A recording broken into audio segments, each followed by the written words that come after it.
Students, आज हम study करेंगे क्लास 10th केमिस्ट्री का chapter metals and non metals. इसकी हमने पहले स्टडी की थी physical properties of metals and non metal. आज हम स्टडी करेंगे केमिकल प्रॉपर्टीज़ ऑफ मेटल्स।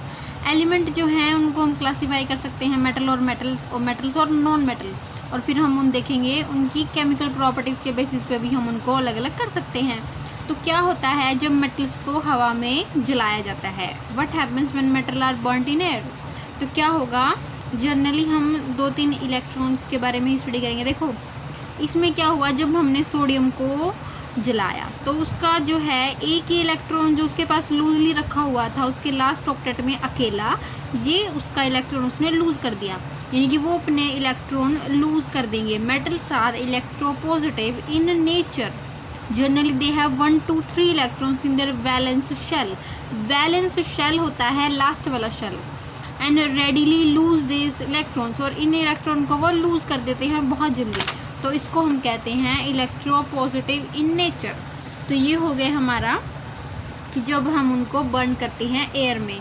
तो देखेंगे द आयनाइजेशन एनर्जी और ionisation potential is the energy necessary to remove an electron from a neutral atom so as to convert into a positive ion.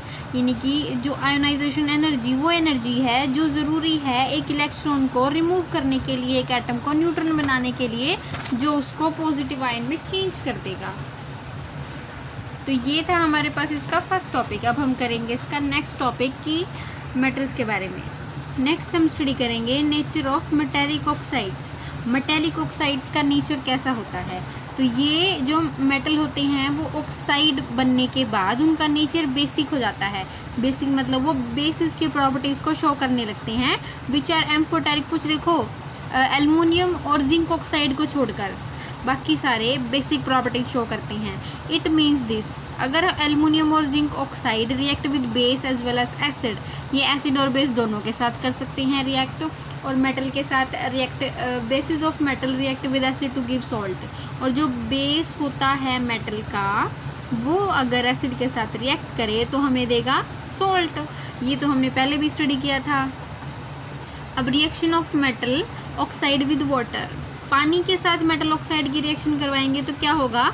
हमें देखो हमने ले लिया, ये एक मेटल ले लिया Na2O, उसका ऑक्साइड वाटर के साथ रिएक्शन करवाई, हमें मिला सोडियम हाइड्रोक्साइड जो पानी में घुलनशील है, वाटर सोल्यूबल है। जो NaOH मिला हमें, ये एक्वस में मिला। सेम रिएक्शन हमने पोटेशियम ऑक्साइड के साथ दिखाई। फिर हमने इसका बेसिक नेचर के बारे में स्टडी करना है।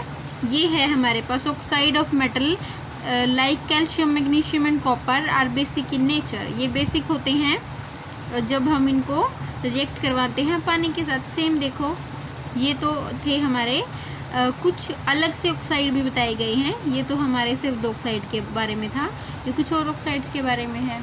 एक होता है एम्फोटेरिक नेचर। कुछ रिएक्शन हैं जो किसी मेटल की पानी के साथ हैं, कुछ रिएक्शन हैं उनकी एसिड्स के साथ हैं, लेकिन कुछ रिएक्शन होती हैं, कुछ एलिमेंट ऐसे होते हैं जो एसिड और बेस दोनों के साथ रिएक्ट कर सकते हैं, उनको हम बोलते हैं एम्फोटेरिक। एम्फोटेरिक वही होते हैं जो दोनों के साथ रिएक्ट कर सकें। इसके बाद है हमारे पास इसकी second property, what happens when metal react with water. पानी के साथ मेटल रिएक्ट करेंगे तो क्या बनाएंगे? तो हमने पहले स्टडी किया था, सोडियम जो है वो पानी के साथ रिएक्ट करने के बाद वो अपने इलेक्ट्रॉन को लूज़ कर देगा। तो इसी तरीके से होता है, मेटल रिएक्ट करते हैं पानी के साथ तो वो प्रोड्यूस करते हैं water to produce metal oxide and hydrogen gas. तो मेटल रिएक्ट करेंगे पानी के साथ, क्या बनाएंगे? मेटल ऑक्साइड बनाएंगे, जो भी मेटल है उसका ऑक्साइड बन जाएगा और हाइड्रोजन गैस निकलेगी, क्योंकि वाटर तो H2O होता है जिसमें हाइड्रोजन और ऑक्सीजन गैसेस होती हैं। इसके बाद है हमारे पास थर्ड प्रॉपर्टी के बारे में स्टडी करना, what happens when metal react with acid. क्या होगा अगर मेटल जो है एसिड के साथ रिएक्ट करें? The highly reactive metal react with dilute acid. अगर हाईली रिएक्टिव मेटल यानी कि जो मेटल जल्दी रिएक्ट करती हैं उनको अगर डाइल्यूट एसिड के साथ रिएक्ट करवाया जाए तो क्या होगा? वो हाइड्रोजन को डिस्प्लेस कर देंगे एसिड में से, यानी कि जो हाइड्रोजन है उसको हटा देंगे। The reactivity of different metal is different with acid, यानी कि एक ही एसिड के साथ अलग अलग एलिमेंट्स की जो रिएक्टिविटी है वो अलग अलग हो सकती है। तो ये है हमारे पास कुछ एग्जांपल्स, यानी कि sulphuric acid make a metal sulphate, reaction with nitric acid are more complex.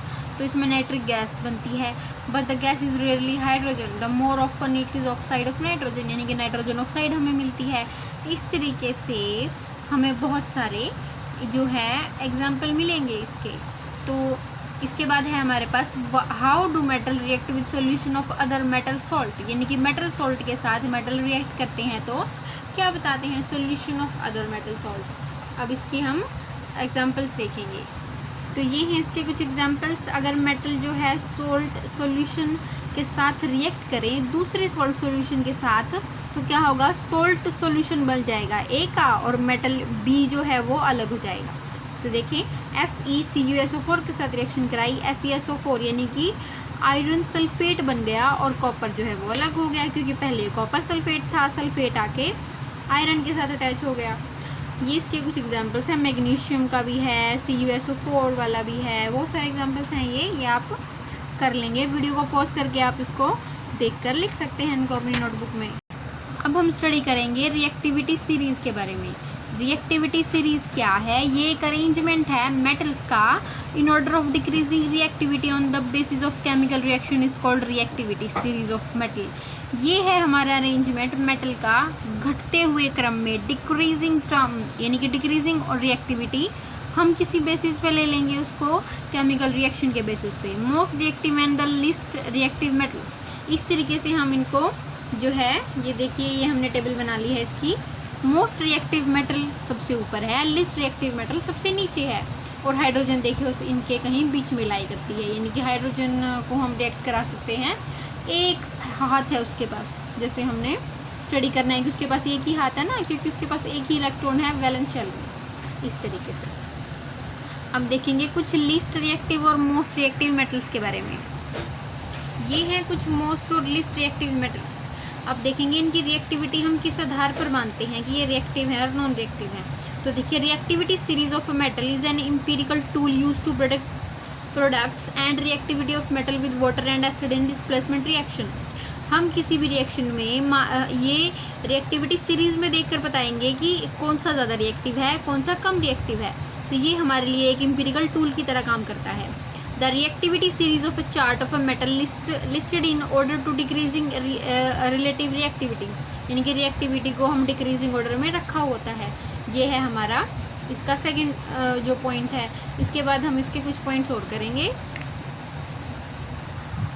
The first 5 element are highly reactive, यानी कि जो हमने अभी एलिमेंट्स देखे उनमें जो फर्स्ट 5 एलिमेंट है वो हाईली रिएक्टिव हैं, और नीचे वाले जो हैं वो बहुत ही कम रिएक्टिव हैं। ये react with cold water, hot water and steam to form hydrogen gas and hydroxide. ये ठंडे पानी के साथ भी रिएक्ट कर सकते हैं, गर्म पानी के साथ भी और स्टीम के साथ भी। और जो नेक्स्ट 4 मेटल हैं वो रिएक्टिव हैं, will react with hot water और स्टीम। जो नेक्स्ट 4 एलिमेंट देखो, पहले 4 एलिमेंट, दूसरे 4 एलिमेंट और लास्ट वाले 4 एलिमेंट, इस तरीके से हम इनको स्टडी करेंगे 4-5 इस तरीके से इनको कुछ हिस्सों में बांटकर। तो पहले 4 एलिमेंट हैं वो रिएक्ट कर सकते हैं ठंडे पानी के साथ भी, दूसरे हैं वो सिर्फ गर्म पानी या स्टीम के साथ रिएक्ट करेंगे। Next 4 metal are reactive metal, active metal that will act with hot water और steam to form their oxide and hydrogen gas. अब ये हो गए हमारे, अब हम इन पे आ गए। The metal from iron to lead, यानी कि हमने आयरन से लेकर Pb तक, आयरन से लेकर लेड तक, वो है हमारे पास। देखो, will displace hydrogen from hydrochloric acid, sulfuric acid and nitric acid. This oxide can be reduced by heating with hydrogen gas, carbon और कार्बन मोनोऑक्साइड। ये मेटल है वो डिस्प्लेस करते हैं हाइड्रोजन को हाइड्रोक्लोरिक एसिड से, सल्फ्यूरिक एसिड से और नाइट्रिक एसिड से। इनमें से ये जो है जो हाइड्रोजन गैस होगी एसिड में वो उसको निकाल देंगे। तो इसके बाद all the metal from lithium to copper will combine readily with oxygen to form their oxide. सारे के सारे मेटल जो हैं ऑक्सीजन के साथ रिएक्ट करेंगे अपने ऑक्साइड बनाने के लिए। अब देखेंगे the series chart works remarkably well for the reaction that occur eight near room temperature and in aqueous solution. तो ये सीरीज जो चार्ट हमने देखा था जो है पोटाशियम से लेकर प्लेटिनियम तक का, ये रिएक्ट जो है रूम टेम्परेचर पर भी रिएक्ट करते हैं। तो ये चीज़ें हमने जो है यहाँ तक स्टडी करना है। इसके बाद हम स्टडी करेंगे नेक्स्ट वीडियो में। Thank you.